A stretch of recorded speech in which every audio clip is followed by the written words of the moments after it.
Catholic propagandists throw any mud that they can find at Henry VIII, and they talk about him having syphilis. They talk about him having multiple relationships with women. They talk about Anne Boleyn's witchcraft. None of these things were true.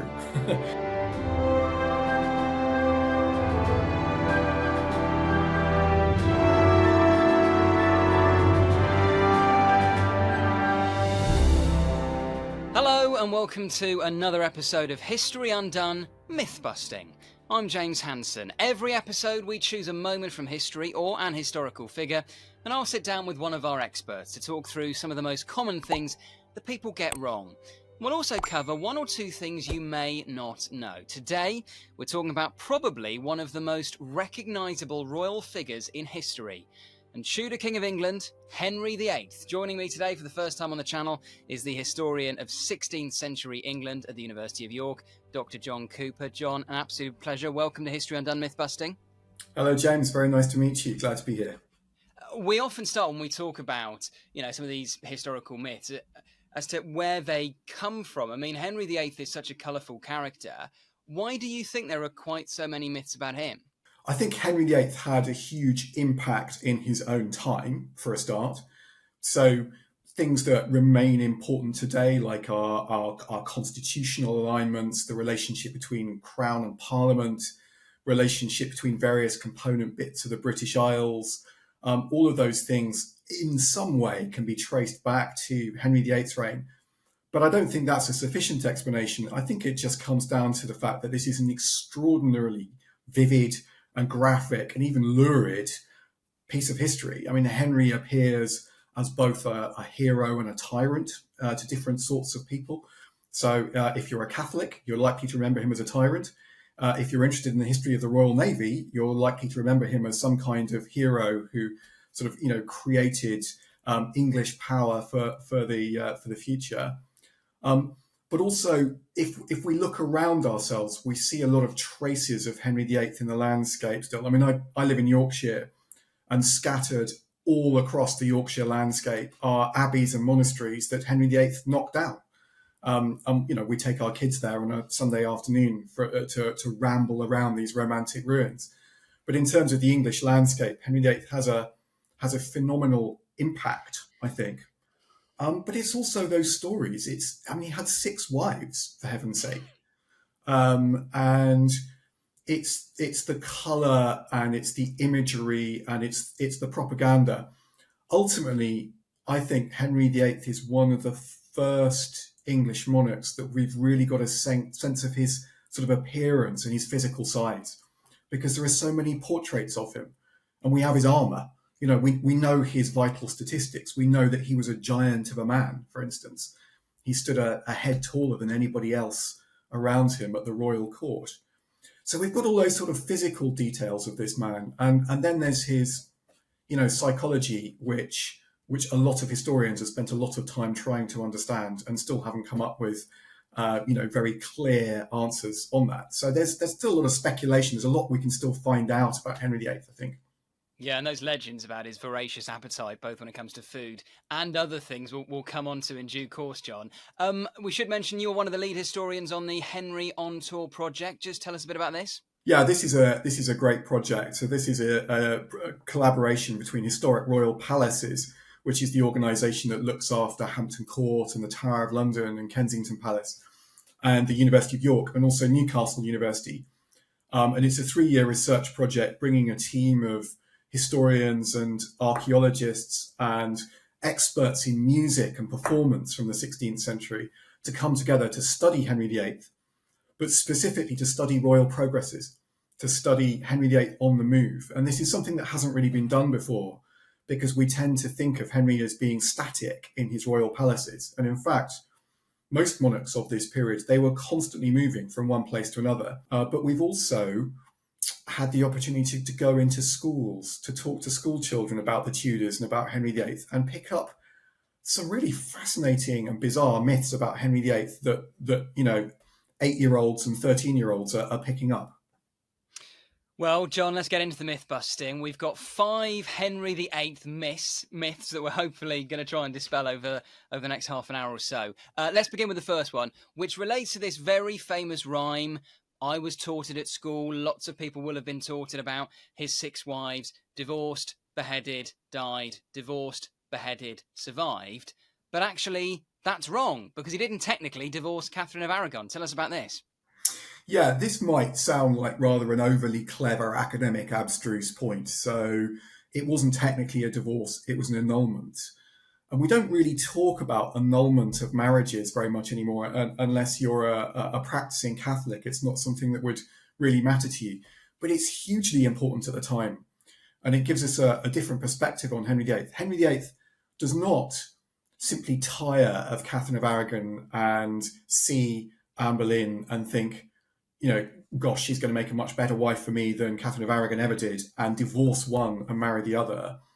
That's in a sense how it's presented, how it's remembered as propaganda. But what Henry VIII does is essentially he declares that marriage to Catherine of Aragon never existed in the first place. It's annulled. It didn't happen.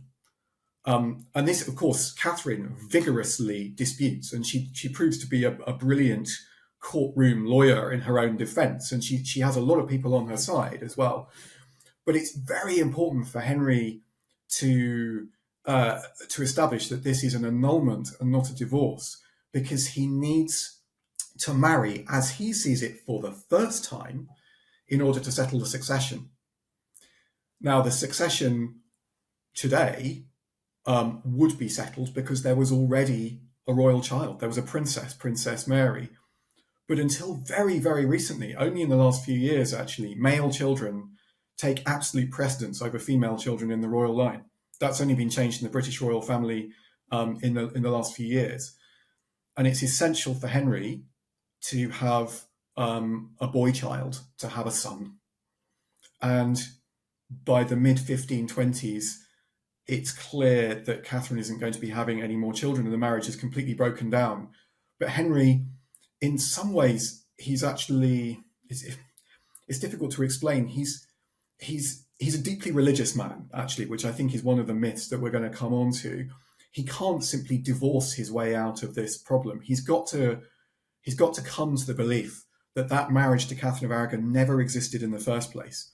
And his advisors do manage to persuade him that was the case. And Henry genuinely feels that he was free to marry Anne Boleyn as if for the first time. And the reason this is because, of course, Catherine was married to Henry's beloved older brother, Arthur, before him. And Arthur dies.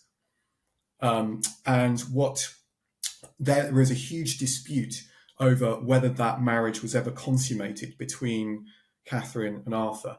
And it's very important for Henry to argue that, yes, that marriage was consummated, because that means that Arthur and Catherine were legitimately married, and therefore Henry can't marry his brother's widow, essentially. Okay, I see. That's the way around. So should we technically be talking about Henry VIII and his 5 wives then? Well, let's reduce it to 4, actually, because Anne of Cleves, that marriage is never consummated. So it's from 5 down to 4, or possibly down to 3, because rather remarkably, and this does require a real piece of sort of legal dodging on Henry's part, after the marriage to Anne Boleyn goes horribly wrong in 1536, Henry also, and I don't quite understand how he manages to do this, but he also argues in a sense that the marriage to Anne never existed either. So his third marriage in Henry's mind is also his first marriage. So if you're taking a purist Henry VIII view, you'd say his 3 marriages are what? Catherine Parr, Jane Seymour, and Catherine Howard. Catherine Howard.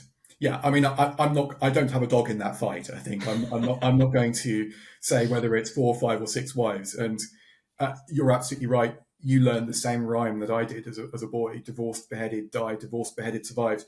And I still see my students at the University of York counting on their fingers. And of course they can all sing the horrible history song about Henry's wives, which I can't and won't sing now. But yeah, I mean, I think it makes sense to think in terms of 6 wives, but we also need to try and understand this from Henry's perspective. So that what might seem to us like a small academic point about whether it's an annulment or whether it's actually a divorce is of massive significance in Henry's head, and very great constitutional significance because of the legitimacy of the royal line. And ultimately, of course, Henry argues that, as I said, the marriage to Anne Boleyn wasn't legitimate either. And that means this shadow of illegitimacy hangs over Elizabeth, the product of that marriage, as well as Mary. So, Henry VIII's household is a pretty turbulent place to be a child. And I wanted to ask you, John, as well about some of the sort of myths that surround Anne Boleyn, and in particular this sense that she kind of lured Henry away from Catherine out of a naked ambition to be queen. Is that true? And if it's not, what explains it? I think there's a lot of misogyny surrounding Anne Boleyn, and that has been the case since the 16th century. But there's also a lot of hero worship of Anne Boleyn. I mean, if you look on social media, there are lots of people who are, tweeting or posting X as Anne Boleyn, some of whom seem to think they are actually Anne Boleyn. Anne Boleyn has an enormous popular modern day following. So there's almost a kind of cult of Anne Boleyn, just as there is for centuries. There was a lot of doubt about Anne Boleyn. I mean, I don't like the language of Anne, entrapping Henry with her feminine wiles and so on. That seems quite sort of misogynistic to me. What I would say is that Anne is a victim several times over, I think. I think she's very bright. I think that she knows what she's doing. And she does want power for herself, real influence for herself. And she is an agent in this. She's not just a pawn being moved around on a chessboard. But there are powerful people behind her who are maneuvering her and, I think, trying to control her and actually threaten her as well. So, would you want to be married to Henry VIII? Probably not. So Anne, if you look to her father, if you look to the Duke of Norfolk, these are people who are definitely pushing her towards Henry at a particular moment of crisis in the Aragon marriage. And there is a real fiery, sparky relationship between Anne and Henry. That's absolutely undeniable. It's an extraordinarily passionate relationship pursued over a number of years before finally it's consummated and finally they marry when Anne is already pregnant. But so there's a mixture of stories there, but there's a lot of Catholic propaganda that flies around in the latter part of the 16th century that's aimed against Anne, because of course they want to get at Anne's daughter Elizabeth as well.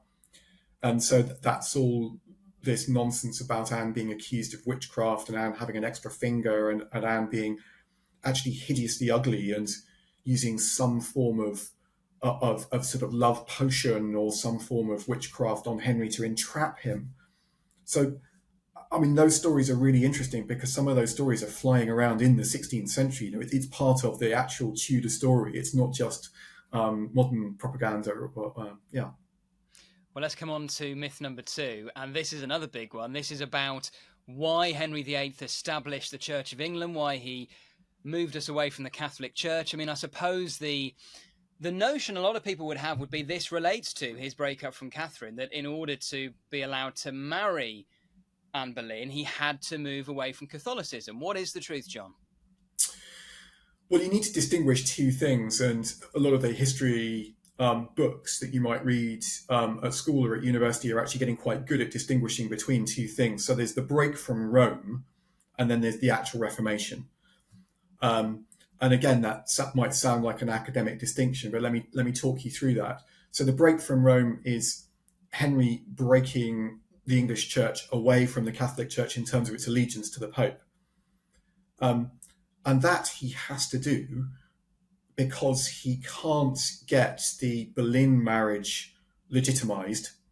And he needs to do that in order to secure the succession, as he sees it. So he needs to break away from the power of the Pope in Rome. But that to some extent, that's separate from the Reformation, because Henry, although he loves aggregating to himself the power that the Pope once had, and he likes thinking of himself as supreme head of the Church of England and taking on the Pope's former revenue stream in England, Henry is also, in some ways, he's very religiously conservative. The Latin Mass remains in Latin, for instance, all the way through Henry VIII's reign. It's only right at the very end of the reign that Henry is starting to question fundamental Catholic practices like prayers for the dead, and he never quite goes all the way in that direction. So Henry is a curious mixture of religious opinion. So there is that kind of visceral strand of traditional conservatism, which some people have called Catholicism, running through him right the way until his death. I mean, he pays for lots of masses for his soul when he dies. But Henry also thinks of himself as a reformer, a religious reformer. And he's come under the influence, not so much of Martin Luther. He absolutely detests Martin Luther because Luther has written a series of very rude books about Henry VIII. And even as Henry is edged by some of his advisors in the kind of direction of Lutheran theology, Martin Luther is somebody that Henry detests until the day he dies. But Henry does come to believe, it's a bit like the marriage story, he does come to believe that it's incumbent upon him to reform the church. And I do believe this about Henry. I think he genuinely thinks of himself as a reformer. I'm not going to say that Henry VIII was a religious reformer, but he wants to make the English church better. And he wants to, he's genuinely interested in the English people, I think, and he's genuinely interested in closing down what he sees as superstition. And after all, it's Henry VIII who provides the Bible in the English language. Now, he's a bit unsure about who should be allowed to read that Bible, and he's not at all keen on common people or women reading the Bible because they'll get, uppity. They'll get ideas above their station. So it's a very patriarchal form of reading the Bible. But he does believe that ordinary people should be able to read the Bible. And that's something that's quite closely associated with religious reform and Protestantism. And if you look at some of Henry's own manuscripts, you can actually see him thinking through this. So he's a good reader of Latin, and he makes notes in the margin. He uses little pointy hands and writes notar in the margin, and actually conducts theological disputes around the interpretation of Scripture. He's got a bit of a weird theology, I would say, but he's no slouch academically. He does understand these things, and figures like Cranmer, he becomes Archbishop of Canterbury. Henry does have kind of friendship with Cranmer, but he also has a genuine sort of intellectual sparring match with Cranmer. So I think maybe that helps to answer your question. He's a bit of a mixed bag in terms of his religious opinions, Henry, but it's not simply that he creates the new Church of England in order that he can knock down all those monasteries in order to make lots of money so that he can, make himself enormously wealthy and powerful and build the Royal Navy. That is, rather awkwardly, that is more or less, however, what happens. So all of that money from dissolving the monasteries, that's supposed to go to the poor. It's supposed to go to schools, but very few Henry VIII schools are actually ever founded. It's supposed to go to public works, to repairing roads, to providing bridges, to enabling people to get their goods to market. All of those things. He's got these quite utopian ideas, Henry VIII. And instead, all of this money, because the crown is becoming so poor, all of this money just pours straight out of coffers and goes straight into the Henry VIII's war machine, basically. Okay, John, let's move on to myth number 3 about Henry VIII. And I sort of referenced this at the top of the show when I said he's a man of voracious appetites, both in terms of food, but also other things. And what we were really referring to then is that idea that he's a man of voracious sexual appetites. Was he? So far as we know, he wasn't. I think there would be more evidence of it. There's some evidence, in fact, that Henry is actually quite prudish about sex and about relationships with women. I mean, his relationships with women right the way from being a boy are very complicated, I think. But he has a very dominant figure in his early life, his grandmother, Margaret Beaufort. And so he's brought up in a court that's actually very moral, that's very pious, that observes very strict forms of sexual regulation and all sorts of other regulation as well. And we think of we think of Henry VIII because of those films, Charles Laughton as Henry VIII in the 1930s, ogling all the women and enormously fat and throwing chicken bones over his shoulder and all of that. There isn't much evidence that Henry is a womanizer in that way. And of course, he has 6 wives, so these things are relative. And he does have extramarital affairs. We know about that. The most significant of these is actually with Elizabeth Blount, Bessie Blount, because there's a boy born of that marriage, who's Henry Fitzroy. Fitzroy being the old title given for the illegitimate son of a king. And Henry Fitzroy is rather a sad young man, actually. I mean, he looks very much like Henry VIII. He's quite accomplished. He's bright. Henry shows a lot of interest in him at one point and seems to be thinking about formally acknowledging him, possibly in the line of succession, although that's something that doesn't really happen within the English royal family. That, in fact, doesn't work out, and Fitzroy dies when he's still comparatively young. Then, of course, there's the relationship with Mary Boleyn, which is made very famous partly through the writings of Philippa Gregory, the other Boleyn girl, examining the relationship between Mary Boleyn and Anne Boleyn. Now, whether or not that produced a child is enormously controversial. What does seem different from other royal families of the time, so it's not like there were lots of royal mistresses. And in the French royal family, it would be entirely usual to have an official mistress, as it were, of the monarch, just recognised. So a wife and a mistress, who would be a very powerful figure at court and have her own patronage and have her own household and so on. There's no equivalent of that at Henry VIII's court, with the possible exception of Anne as she's rising in Henry's affections before they marry. But Henry is actually quite jealous of guarding the royal bloodline.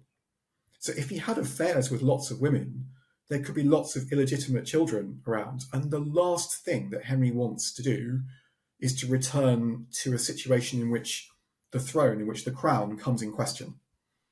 Well, if he didn't sleep around so much then, John, did he have syphilis? Because this is another thing you hear quite a lot. Almost certainly not. No, because we have his medical records and we know how that would have been treated.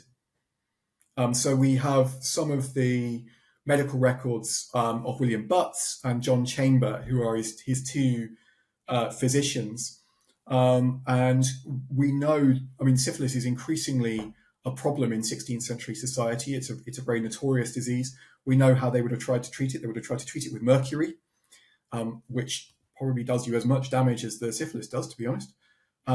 We have their, as they were called, recipes or receipts for what they're treating. They're not treating Henry for syphilis. They're treating him for other things. They're treating him for the consequences of his diet towards the end of his life. And they're treating him badly, I think, for an old jousting wound, which is probably ultimately what kills him.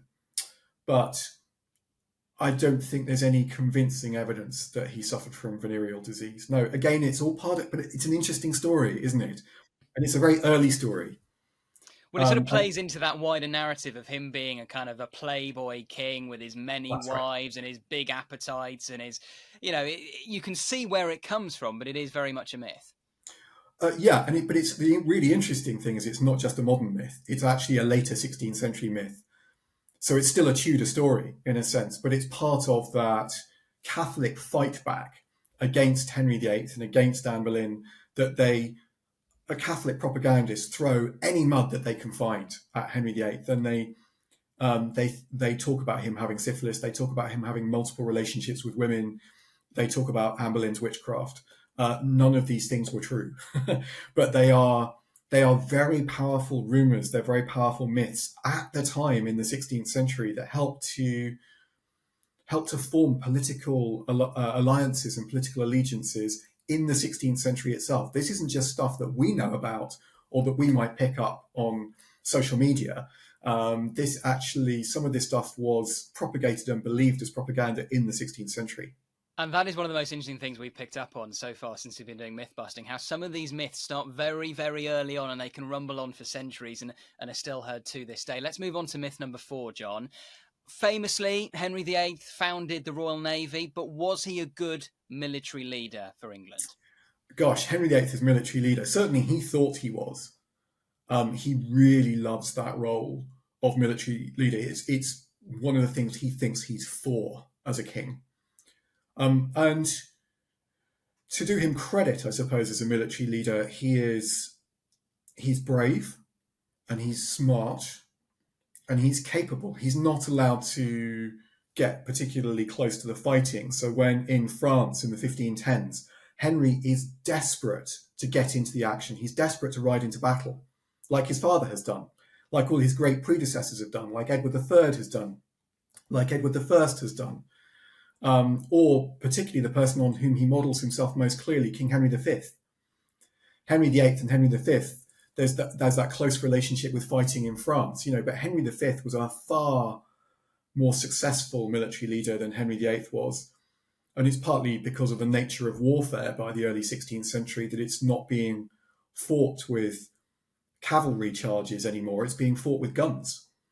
And so the nature of warfare has changed. And it's just far more difficult to make progress, I think, in the way that it had been in the great days of the 100 Years' War, for instance. So Henry's war record in France is pretty pitiful, actually. In the 1510s and 1520s and 1540s, he captures territory, but it's very difficult to defend. And it's at enormous expense. I mean, it virtually bankrupts the monarchy in capturing this territory. And all of this has to be handed back or sold back when Henry VIII dies. And then very rapidly after that, in Mary's reign, even Calais is lost. The last little English enclave in France is reclaimed by the French. So in terms of land campaigns, Henry isn't a great military leader. I think paradoxically, his first wife, if we think of her as his wife, which she certainly did think of, Catherine of Aragon, she actually does show herself to be quite a capable military leader, because whilst Henry is fighting in France, Catherine becomes regent in England and takes on the Scots, because Scotland invades in support of France. And so it's Catherine who wins, from the English point of view, the Battle of Flodden Field, which is still, commemorated on the borders of Scotland to this day. It's one of the most brutal defeats that Scotland has ever suffered on the battlefield. And King James IV of Scots is killed in battle. And Catherine collects his bloodied coat from the battlefield and sends it to Henry as a sort of love token. So, Henry has been bested by his wife, basically, as a military leader. And he's, at one level, very pleased that Scotland has been neutralised. But I don't think he's at all pleased that his wife has proved herself to be a more capable military leader on land than he has. What Henry does, I think, is he puts a lot of money into the Navy. And if we're looking for a moment at which England, and I do mean England, becomes a really serious naval power, we can look to Henry VIII's reign. So he expands the Royal Navy from something like 5 serviceable ships to about 50 ships. And he starts arming them with guns as well, so that they can fire broadsides. Now, that's a very dangerous thing to do, of course, on a ship, a sailing ship, because guns are so heavy, and this proves fatal to Henry VIII's flagship, the Mary Rose, which sinks in 1545.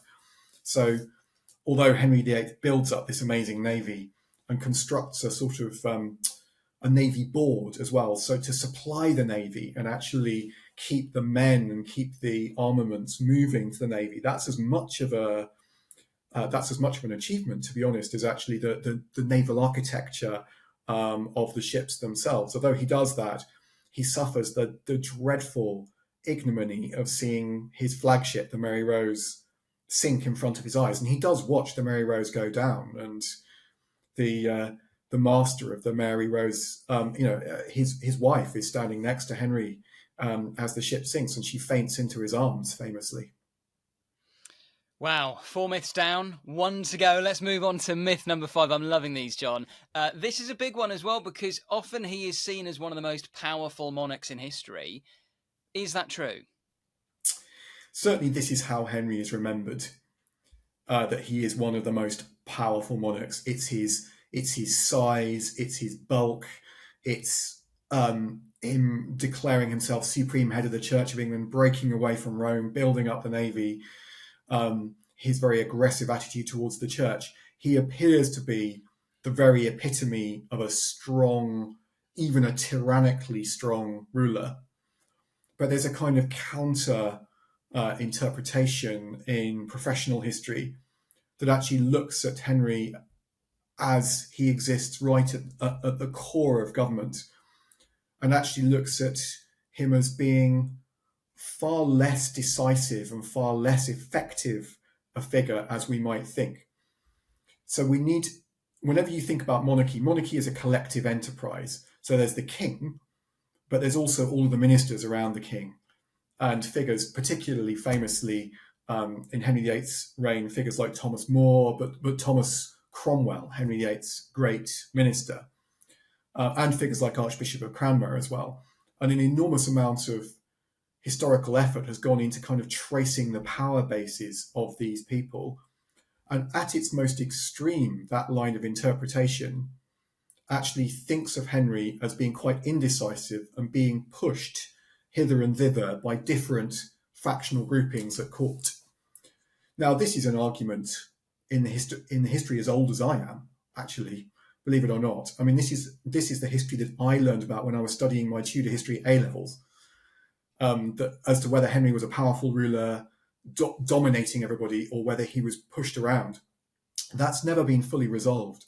And it depends on what kinds of evidence you look at. And it depends on the way you interpret that evidence, I would say. And where do you come down on that debate, John? This is a very interesting question. I certainly think that Henry, in terms of what Henry feels he has to do, he is a remarkably domineering presence. So in terms of the image making and the magnificence of monarchy, inhabiting that role of being a monarch, Henry is brilliant at that. He puts a lot of money into it. He employs artists like Hans Holbein. He builds magnificent buildings and completes other buildings. You know, he definitely constructs an image of power around him, which is, I think, greater than almost any English monarch of the past, possibly apart from Edward III, who's very similar. And Henry, resembles Edward III in all sorts of ways, and I think remembers that reign. So I think in terms of the sort of the cult of monarchy around Henry, he is very good at constructing that. I think, however, if you look at what's happening in terms of religious policy, it really does start to swing. That pendulum swings quite violently in the later 1530s and 1540s. And Henry is clearly struggling to hold very powerful political groupings in check. And he really is struggling to do that. And by the end of his reign, he effectively fails to do that, because what happens literally within hours of Henry VIII's death is that one of those factions seizes power, overturns Henry VIII's will, essentially, and starts to govern on its own in the young King Edward VI's name. So Henry might seem a very powerful and domineering presence, but it's a bit like Stalin, really. The moment that Stalin died, competing factions then piled in, and there was a big sort of power battle as to who would take that forward. And obviously, Khrushchev wins it ultimately. I think something similar happens in the dying days, and actually in the dying hours of Henry VIII's will. And scholars, including the late Eric Ives, looked very closely at Henry VIII's will, and there are multiple drafts of Henry VIII's will. And one of the final drafts actually isn't signed by Henry VIII himself. It's signed by a stamp of the king's signature. And so it's a case of, well, who wields that stamp? And the person who wields that stamp is Sir Anthony Denny, the groom of the stool, and he's very much aligned with one faction rather than another one. So as Henry is literally dying, these massive power politics are going on. So, that's one answer to your question, I suppose. John, this has been brilliant. 5 myths comprehensively busted, or some more comprehensively than others, but that's the beauty of history. We can have these debates for hours. Just before we go, we always like to ask our guests for one fact that is maybe lesser known that you think more people should be aware of. Yeah, well, this is a particular fact that I'm interested in, and it's that we think of Henry VIII as being King of England, and of course he claims to be King of France, even though he isn't really. He's also King of Ireland, and he becomes King of Ireland in the final decade of his reign. And why that happens is a really difficult question to answer. Previously, Henry VIII has only been Lord of Ireland, and he becomes King of Ireland. And again, that might seem, just a minor matter of academic debate, the kind of exchanging of one title for another.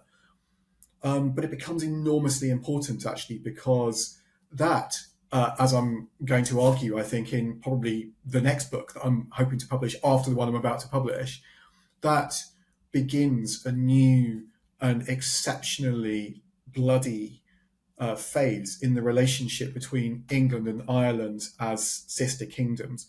So if we're looking for a kind of an origin point of, the Protestant plantation of Ulster and the dreadful events of the British Civil Wars in Ireland, Cromwellian Ireland and all of that, then Henry VIII becoming King of Ireland is a potential origin point there, and it's not really been very much explored. So I hope to do some work on that. Well, we love turning points on History Undone, and that is certainly one of them. John, this has been an absolute pleasure. Thank you so much for your time today. But we'll be back very soon undoing more moments from history. If there's a moment you would like to see us undo, let us know in the comments below. And remember to like this video and subscribe to our channel, History Undone with James Hanson. That's it from us. Goodbye.